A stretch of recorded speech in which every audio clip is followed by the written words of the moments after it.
श्रीमन्नारायण। आज मैं आप लोगों को एक बात कहना चाहता हूँ। हमेशा देख रहा हूँ कि ब्राह्मणों के प्रति लोगों की घृणा बढ़ती जा रही है, और सभी की नहीं, खास करके आजकल जो नए बौद्धिस्ट बन रहे हैं, नए भीम बन रहे हैं, जय भीम बोलने वाले बन रहे हैं, निकल रहे हैं, उनके ओर से मैं ज़्यादा देख रहा हूँ। ब्राह्मणों का अपमान, सनातन धर्म का अपमान, कथा पुराण का अपमान, हमारे प्रसंगों का अपमान। अगर दूसरा लोग बोलना शुरू कर दे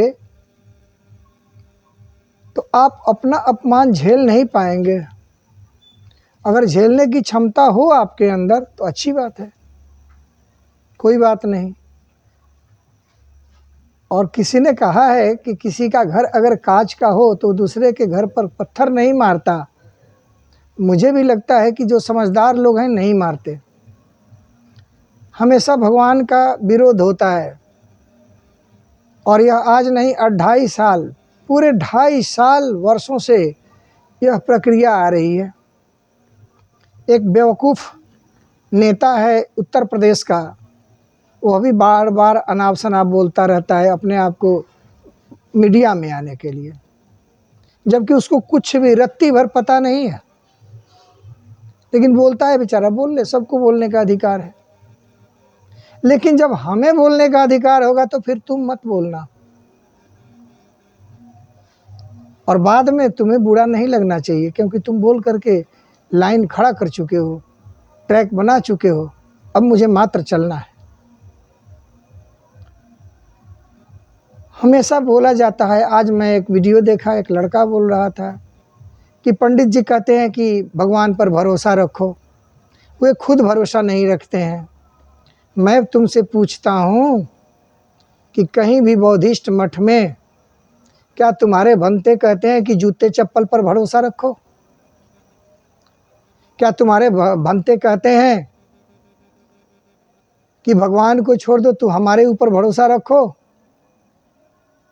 क्या तुम्हारे भंते कहते हैं कि तुम हमारे शास्त्र का अध्ययन मत करो, अनाप शनाप गलत पुस्तकें उपन्यास पढ़ा करो?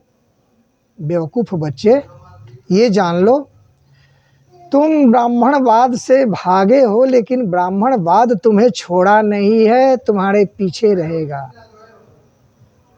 चाहे मुसलमान हैं, ईसाई हैं या तुम हो, कहीं भी पुरोहित नहीं छोड़ेगा।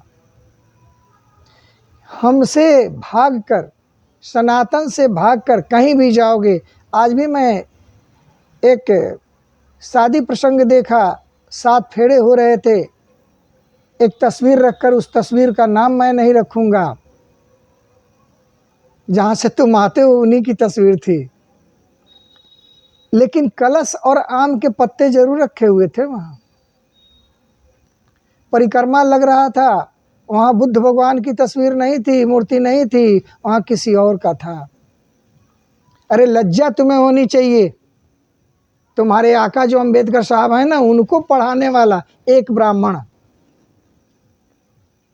उनको शिक्षा देने वाला, यहाँ तक पहुँचाने वाला, इस मुकाम तक लाने वाला एक ब्राह्मण। ब्राह्मण के एहसान के नीचे तुम्हारे दबे हुए बाबा साहब भीमराव अंबेडकर हैं।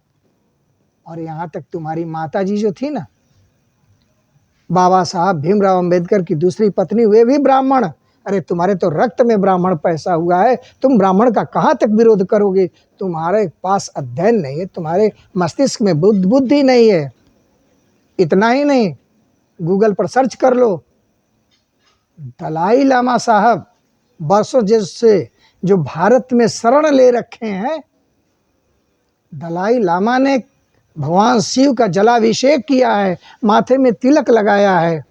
वे राजनीतिज्ञ नहीं है कि उनका चरित्र बदलता रहेगा।